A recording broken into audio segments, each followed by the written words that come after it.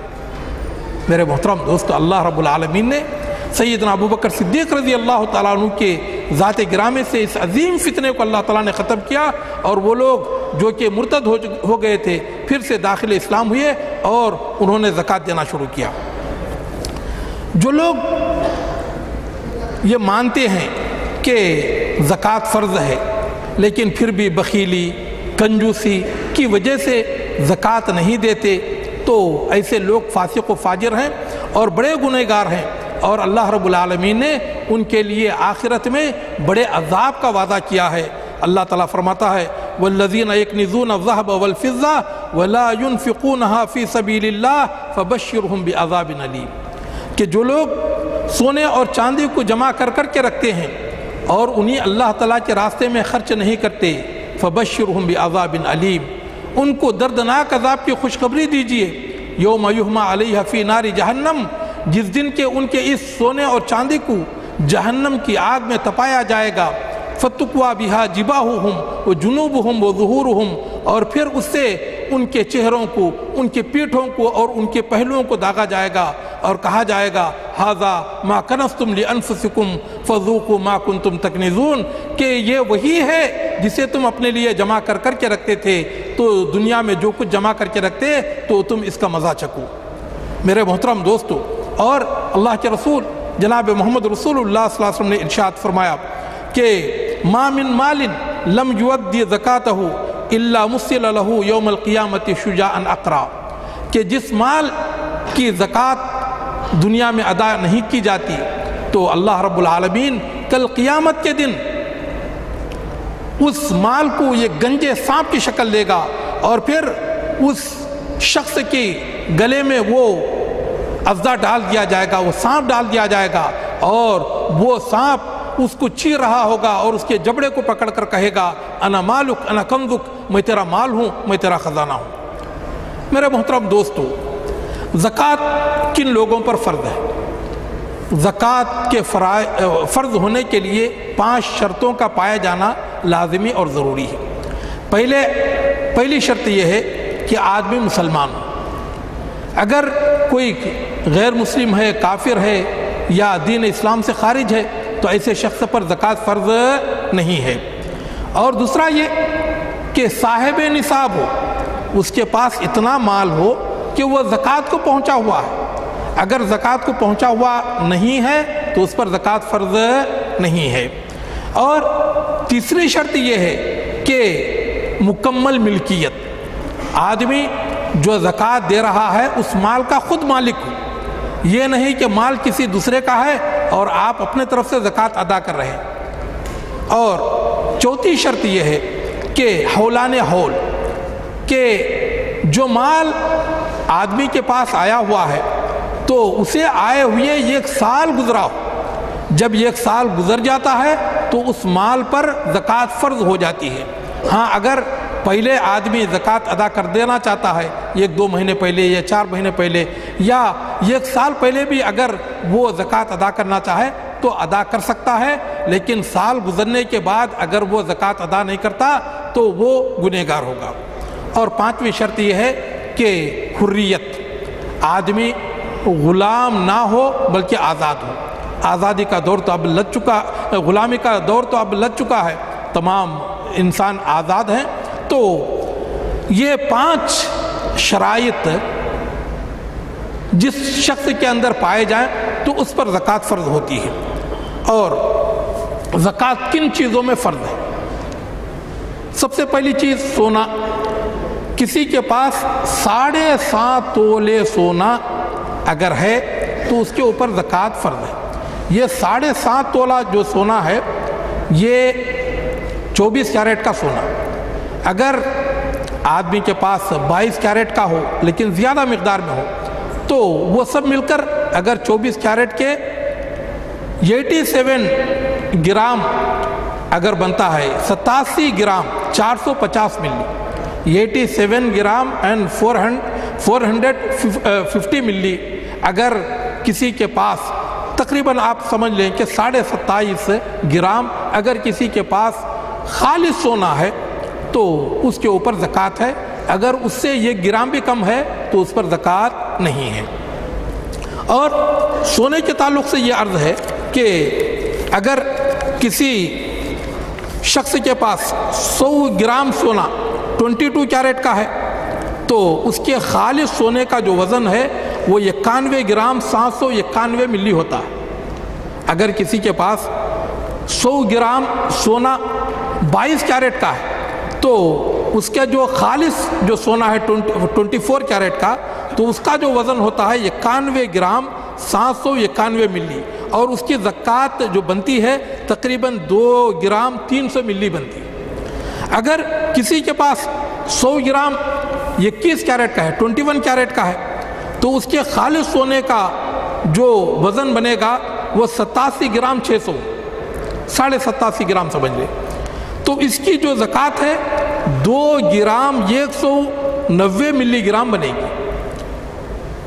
اور اگر کسی کے پاس 100 گرام سونا 18 کیرٹ کا ہے 18 کیرٹ کا ہے تو اس کے خالص سونے کا وزن 75 گرام بنتا ہے، اس پر زکوٰۃ واجب نہیں ہوتی۔ اگر کسی کے پاس 18 کیرٹ کا اگر 100 گرام سونا ہے تو اس کے اوپر زکوٰۃ نہیں ہوتی، کیونکہ اس کا جو خالص سونا ہے وہ 75 گرام بنتا ہے۔ تو اگر کسی کے پاس 18 کیرٹ کا 200 گرام ہے تو اسی حساب سے اگر 100 گرام کسی کے پاس 18 کیرٹ کا جو 18 کیرٹ کا اگر سونا ہے تو اس کی زکوٰۃ تقریباً 101 گرام 875 ملی بنے گی۔ اگر 200 ہے تو اگر 100 گرام ہے کسی کے پاس صرف اتنا ہی تو اس پر زکوٰۃ نہیں ہے۔ اگر 200 گرام بنتا ہے اگر 18 کیرٹ تو پھر 100 گرام پر اسے 101 گرام 875 ملی گرام اسے زکوٰۃ نکالنا پڑے گا۔ اور کچھ لوگ یہ کرتے ہیں کہ اگر کسی کے پاس 100 گرام سونا ہے تو وہ یہ کیا کرتے ہیں، جو 87.5 گرام جو ہے اسے لیس کر دیتے ہیں، اس کو نکال دیتے ہیں، نکال کر 15 گرام کی یا 12.5 گرام کی وہ زکوٰۃ دیتے ہیں۔ یہ چیٹنگ ہے اللہ تعالیٰ کے ساتھ، یہ چیٹنگ ہے اللہ تعالیٰ کے ساتھ، یہ بالکل غلط چیز ہے۔ بلکہ اگر آپ کے پاس 100 گرام سونا ہے تو 1 گرام سے لے کر 100 گرام تک آپ اس کی زکوٰۃ دینی پڑے گی، اس میں سے 87.5 گرام اسے لیس نہیں کرنا چاہیے۔ اور اسی طرح چاندی، کسی کے پاس 612 گرام چاندی خالص ہو یا اس کے پاس مخلوط چاندی ہے زیادہ ہے اور اس کا جو مخلوط ہے اسے اگر 24 کیرٹ کیا جائے تو 612 گرام اگر بنتی ہے اصلی خالص چاندی تو اس کے اوپر زکوٰۃ ہے، اگر اس سے کم ہے تو اس پر زکوٰۃ نہیں ہے۔ اور اسی طرح کسی کے پاس اگر 612 گرام چاندی کے برابر پیسہ ہو اور آج کل کویت کے ریٹ کے حساب سے اس کا آج ہی میں نے دریافت کیا سناروں سے تو معلوم ہے کہ 120 دینار اس کے بنتے ہیں۔ اگر کسی کے پاس کھا پی کر سالانہ 120 دینار کویت کے بچتے ہیں تو اس کے اوپر زکوٰۃ ہے، اگر نہیں بچتے ہیں تو اس کے اوپر زکوٰۃ نہیں ہے۔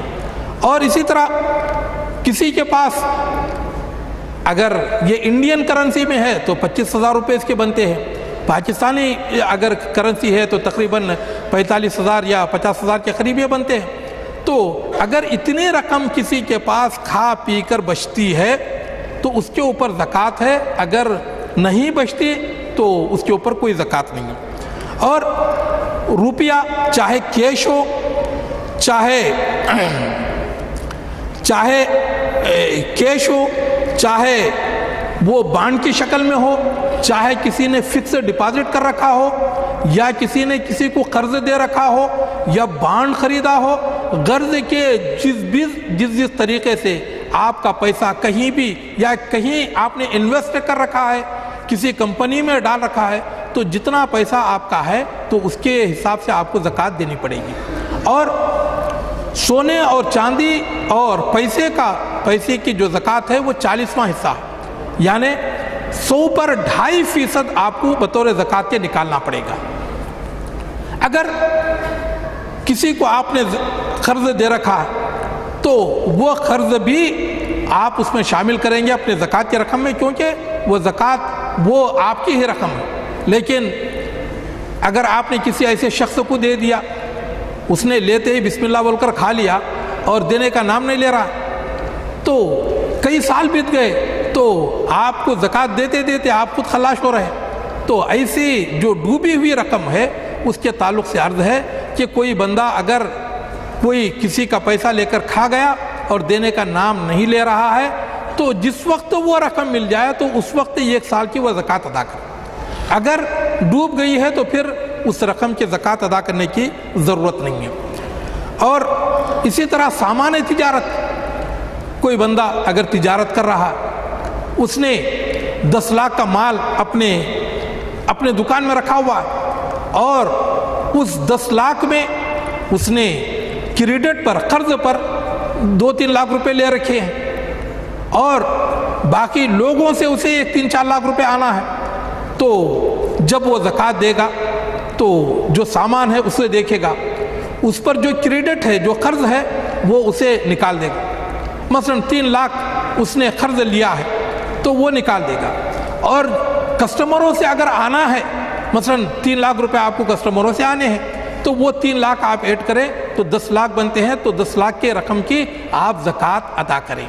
تو جو بھی سامان تجارت آپ کے منڈیوں میں ہے یا گوداموں میں ہے، غرض کے جہاں کہیں بھی ہو، چاہے وہ کپڑے کی شکل میں ہو یا اور کسی بھی شکل میں ہو یا غلہ اور اناج کی شکل میں ہو، غرض کے جس شکل میں بھی سامان تجارت ہے اس کے زکوٰۃ آدمی کو دینی پڑے گی۔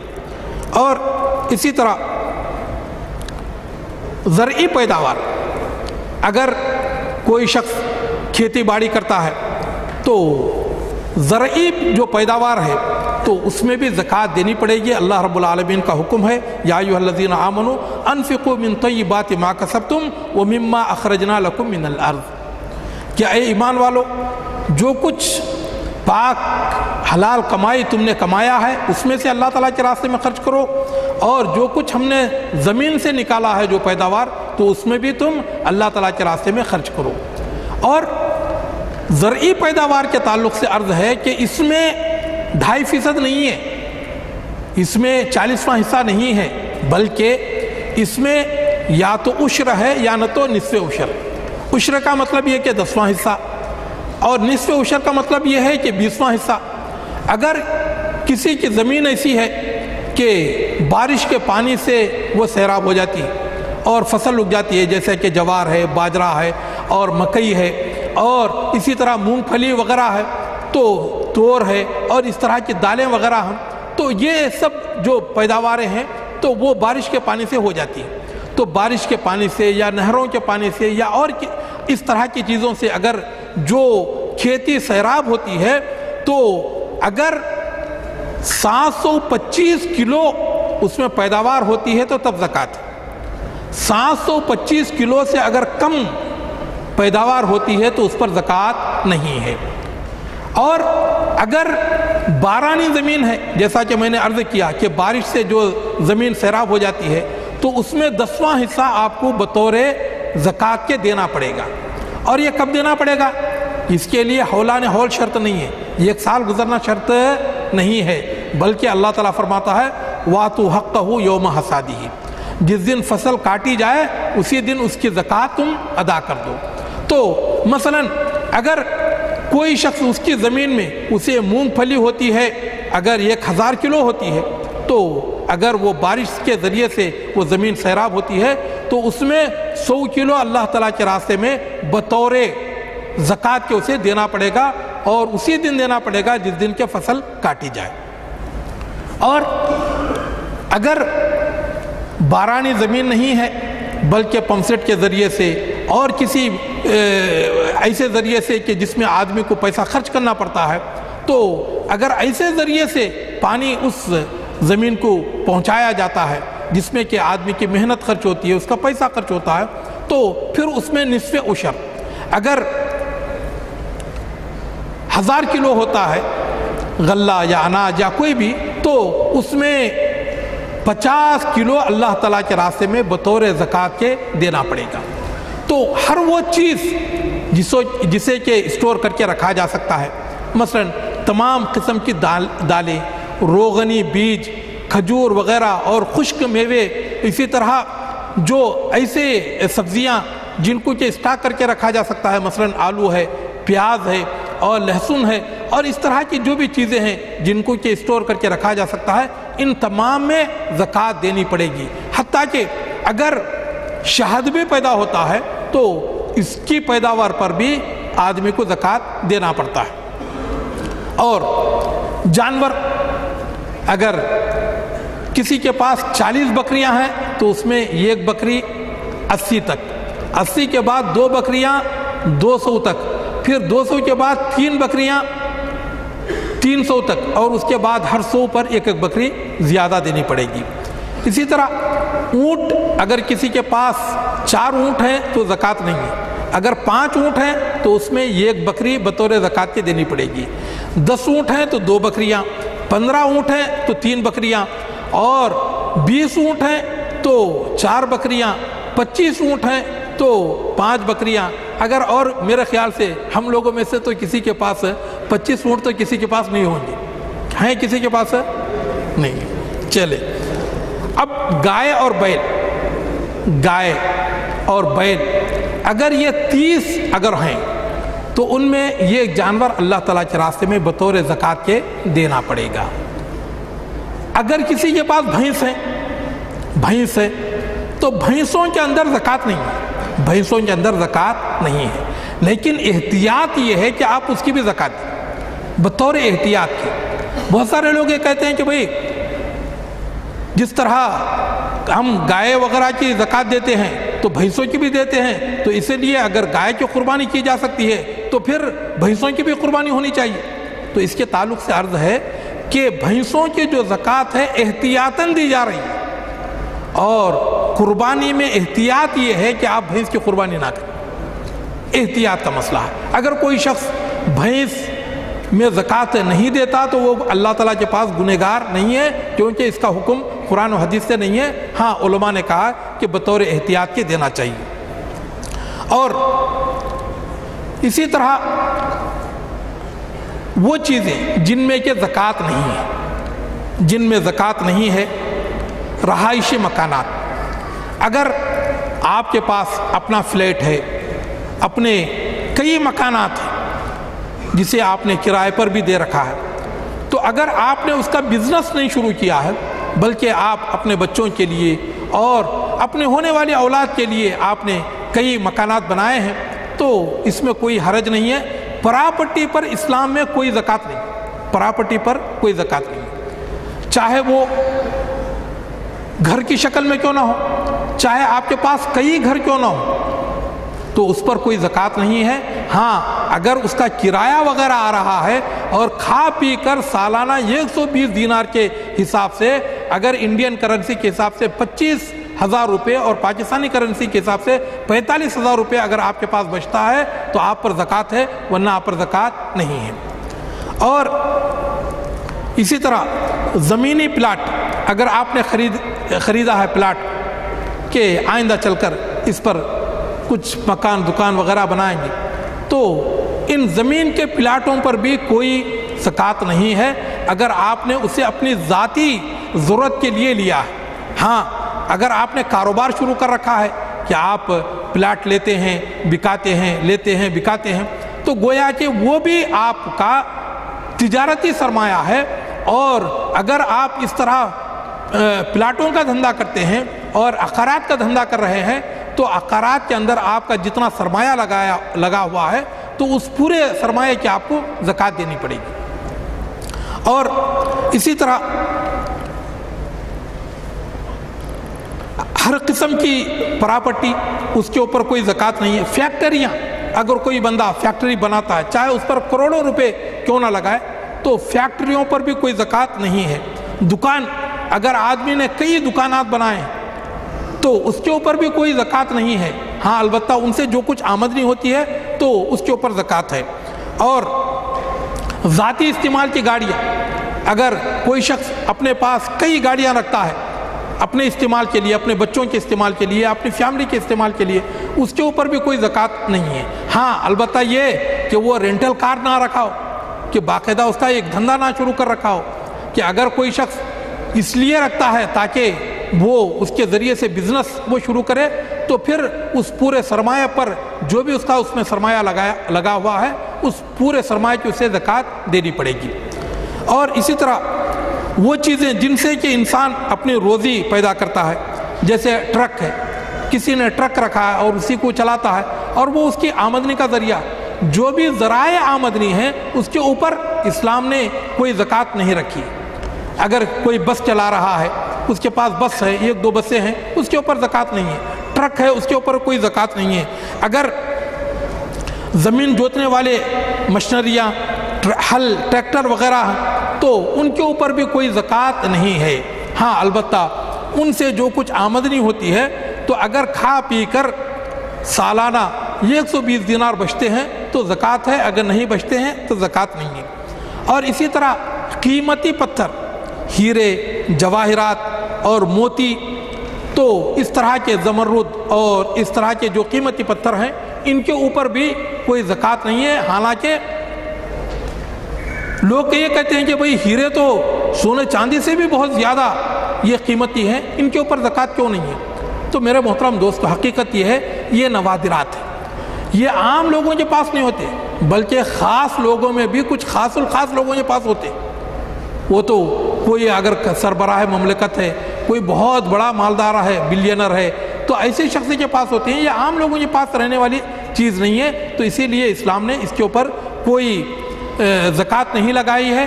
ہاں البتہ یہ کہ اگر اس کی تجارت کرتا ہے اور اس تجارت سے جو بھی فائدہ اسے حاصل ہوتا ہے، اگر کھا پی کر 120 دینار اگر بچتے ہیں سالانہ تو اس پر زکوٰۃ ہے، ورنہ نہیں ہے.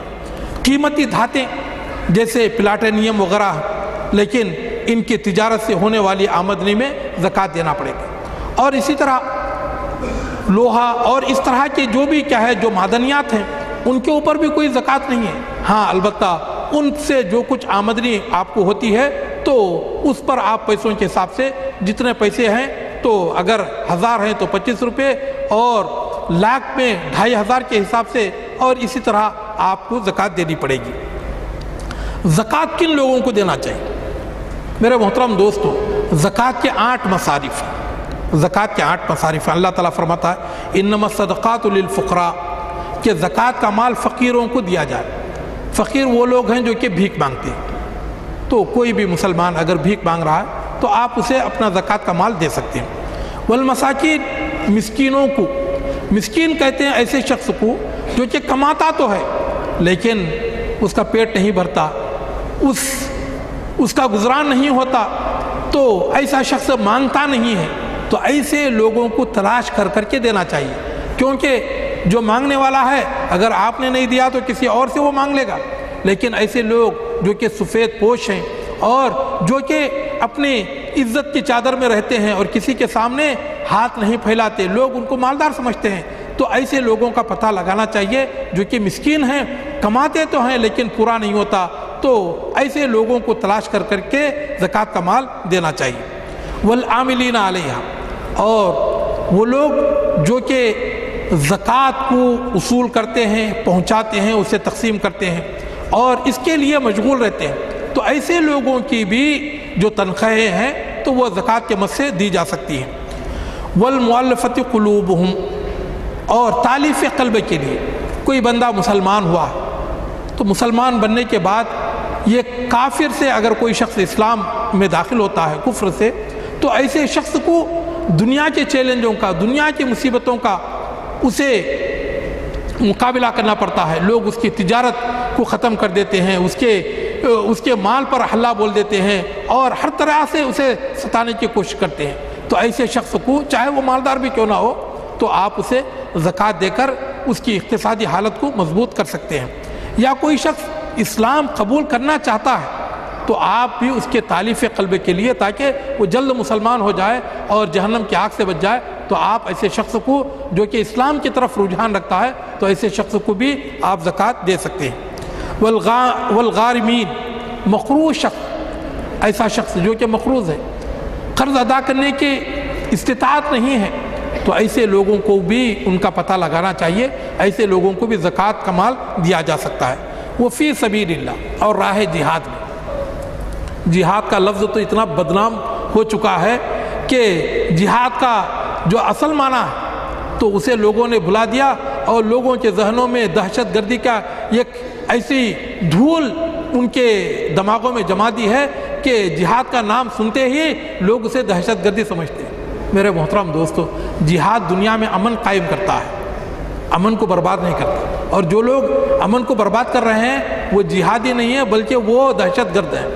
تو جہاد فی سبیل اللہ میں، اور اسی سے علماء نے یہ لیا ہے کہ ہر کار خیر میں آدمی زکوٰۃ لگا سکتا ہے، جو دینی مدارس ہیں، سوائے مسجد کے آدمی ہر جگہ ہر نیک کام میں وہ اپنی زکوٰۃ لگا سکتا ہے۔ اور اسی طرح وابن السبیل، اور مسافر کو بھی آدمی اپنی زکوٰۃ دے سکتا ہے، کیونکہ کبھی حالت سفر میں اچھا خاصا کھاتا پیتا شخص بھی وہ محتاج ہو جاتا ہے، تو ایسے شخص کو بھی زکوٰۃ کا مال دیا جا سکتا ہے۔ محتاج لوگ اگر قریبی رشتہ دار ہوں تو انہیں دینا افضل ہے، مثلا بھائی، بہن، چچا، پھوپھی، خالہ، ماموں وغیرہ، بشرطے کہ وہ لوگ الگ رہتے ہوں اور ان کے پاس اتنا مال نہ ہو کہ ان پر زکوٰۃ فرض ہوتی ہو، کہ جس پر خود زکوٰۃ فرض ہے تو ایسے شخص کو زکوٰۃ نہیں دی جا سکتی۔ اب زکوٰۃ کن لوگوں کو نہیں دینا چاہیے؟ میرے محترم دوستو، غیر مسلم کافر کو آپ زکوٰۃ نہیں دے سکتے، سوائے اس کے کہ اگر وہ اسلام کا رجحان رکھتا ہے تو وہ بات الگ ہے، لیکن غیر مسلم اور کافر کو آپ زکوٰۃ نہیں دے سکتی۔ والدین کو آپ اپنے زکوٰۃ نہیں دے سکتے۔ بہت سارے لوگ پوچھتے ہیں کہ مولانا ہمارے ماں باپ کو ہم زکوٰۃ دے سکتے ہیں؟ نعوذ باللہ من ذالک۔ اللہ کے رسول صلی اللہ علیہ وسلم نے ایک لڑکے سے کہا، انت و مالک لابیک، تو اور تیرا سارا مال تیرے باپ کا ہے۔ تو اصول جو بھی ہیں، یعنی باپ ہوں، ماں ہوں، دادا ہوں، دادی ہوں، نانا ہوں، نانی ہوں، ان کو زکوٰۃ آپ نہیں دے سکتی۔ اور اسی طرح آدمی اپنے بیوی بچوں پر بھی زکوٰۃ نہیں لگا سکتا، اپنی بیوی بچوں پر، کیونکہ اگر زکوٰۃ نکالے اور خود اپنی بیوی بچوں پر خرچ کرے تو پھر غریب کا بھلا کیا ہوگا۔ اور فاسق و فاجر شخص، ایسا شخص جو کہ فاسق و فاجر ہے، اگر آپ اسے زکوٰۃ کا مال دیں تو ہو سکتا ہے کہ وہ عیاشی میں اسے برباد کر دے، تو ایسے شخص کو بھی زکوٰۃ نہیں دینا چاہیے۔ ہٹا کٹا شخص جو کہ گداگری کو اپنا پیشہ بنائے ہوئے، کتنے ایسے لوگ ہوتے ہیں، بالخصوص رمضان مبارک میں اچھے خاصے ہوتے ہیں، خواہ مخواہ لنگڑے بن جاتے ہیں، اندھے بن جاتے ہیں اور لوگوں کے سامنے بھیک مانگتے ہیں، ہٹے کٹے ہوتے ہیں۔ تو ایسے شخص کو جس نے کہ گداگری کو اپنا پیشہ بنا رکھا، تو ایسے شخص کو بھی اگر وہ ہٹا کٹا ہے، مضبوط ہے، توانا ہے، جوان ہے، تو ایسے شخص کو بھی زکوٰۃ نہیں دینا چاہیے۔ آل بنو ہاشم، اللہ کے رسول صلی اللہ علیہ وسلم کا جو خاندان ہے، خاندان بنو ہاشم، تو ان کے افراد کو بھی زکوٰۃ نہیں دی جا سکتی۔ آل ہاشم سے مراد کون ہے؟ حضرت عباس ابن عبد المطلب رضی اللہ تعالیٰ عنہ کی پوری اولاد، حضرت علی ابن ابی طالب رضی اللہ تعالیٰ عنہ کی پوری اولاد، حضرت جعفر ابن ابی طالب رضی اللہ تعالیٰ عنہ کی پوری اولاد، حضرت عقیل ابن ابی طالب رضی اللہ تعالیٰ عنہ کی پوری اولاد، تمام خاندان بنو ہاشم اور تمام بنو مطلب بن عبد مناف، یہ سارے کے سارے جو خاندان ہیں یہ اہل بیت نبی میں سے ہیں۔ تو آخری جو گزارش ہے، زکوٰۃ دینے کے جو آداب ہیں، آدمی کی نیت درست، آپ زکوٰۃ دے رہے ہیں تو آپ اللہ تعالیٰ کی رضا کے لیے دیں، اور حلال مال کا انتخاب کریں۔ یہ نہیں کہ اگر آپ حرام کما رہے ہیں تو اس کی زکوٰۃ دے رہے ہیں، تو حرام مال ہی ایک مصیبت ہے، اور اس کی زکوٰۃ اگر آدمی 1000 مرتبہ بھی نکالے تو وہ مال پاک نہیں ہو سکتا۔ اور اچھے مال کا انتخاب، آدمی زکوٰۃ میں اچھی چیزیں دیں۔ بہت سارے لوگ ایسے کپڑے غریبوں میں بانٹتے ہیں کہ مہینے کے اندر پھٹ جاتے ہیں، تو ایسے بھی نہیں دینا چاہیے، اچھی چیز دینا چاہیے۔ غریب رشتہ داروں کو مقدم رکھنا چاہیے کہ اگر آپ کے غریب رشتہ دار ہیں تو آپ ان کو دیں، اللہ تعالیٰ اس پر آپ کو زکوٰۃ دینے کا بھی ثواب عطا کرے گا اور صلہ رحمی کا بھی ثواب عطا کرے گا۔ چھپا کر دینا چاہیے، یہ نہیں، کتنے ایسے لوگ ہیں اگر 100 دینار اللہ تعالیٰ کے راستے میں خرچ کرتے ہیں تو اس کے ایڈورٹیج کے لیے 50 دینار لگاتے ہیں، کیمرے والوں کو بلاتے ہیں، میڈیا والوں کو بلاتے ہیں، اور وہ جو 100 دینار خرچ کرتے ہیں تو 1000 جگہ اس کا وہ فوٹو بھیجتے ہیں اور اس طرح کی چیزیں کرتے ہیں، جبکہ یہ چیز غلط ہے۔ رحمت اور شفقت کا برتاؤ کرنا چاہیے، جس کے ساتھ جس کو آپ زکوٰۃ دے رہے ہیں تو آپ اس کے احترام کے ساتھ، اس کی عزت کرتے ہوئے آپ اسے زکوٰۃ دیں۔ میرے محترم دوستو، میرا وقت ختم ہو چکا ہے اور زبردستی اسٹیج پر رکنا بھی یہ اچھی چیز نہیں ہے۔ اللہ تعالیٰ سے دعا ہے کہ اللہ رب العالمین مجھ کو اور آپ کو اور تمام مسلمانوں کو ان باتوں پر عمل کرنے کی توفیق عطا فرمائے۔ اللہ رب العالمین جو لوگ بھی زکوٰۃ ادا کر رہے ہیں، اللہ رب العالمین ان کے مالوں میں خیر و برکت عطا فرمائے، اور جن کے پاس مال نہیں ہے اللہ رب العالمین ان کو اتنا مال عطا فرمائے کہ وہ بھی آئندہ سال ضرور اس کے راستے میں زکوٰۃ دیں۔ اقول قولی ھذا واستغفر اللہ لی ولکم ولسائر المسلمین من کل ذنب فاستغفروہ انہ هو الغفور الرحیم۔ والسلام علیکم ورحمۃ اللہ وبرکاتہ۔